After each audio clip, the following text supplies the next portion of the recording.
বুধবার বিলোনিয়াতেও যথাযোগ্য মর্যাদায় জাতির জনক মহাত্মা গান্ধীর জন্মজয়ন্তী পালন করা হয়। বিলোনিয়ার বরুচ কলোনি স্থিত গান্ধী মূর্তির পাদদেশে ফুল মালা দিয়ে শ্রদ্ধা জানান সবাই। উপস্থিত ছিলেন বিলোনিয়া পুর পরিষদের চেয়ারম্যান নিখিল চন্দ্র গোপ, তথ্য সংস্কৃতি দপ্তরের আধিকারিক রিপন চাকমা, কাউন্সিলর অনুপম চক্রবর্তী।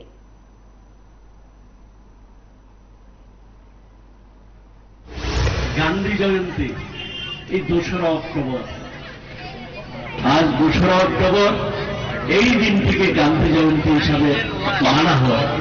শুধু তাই না, গোটা পৃথিবীতে নন ভায়োলেন্স দিনও এই আজকের দিনে, গান্ধী জয়ন্তীর দিনে নন ভায়োলেন্স দিন হিসাবে এটাকে পালন করা হয়। তিনি শুধু যে ভারতবর্ষের জাতির পিতা ছিলেন তা নয়, সারা পৃথিবীতে ওনার আদর্শকে অনুসরণ করার মতো বহু রাষ্ট্রনায়ক রয়েছেন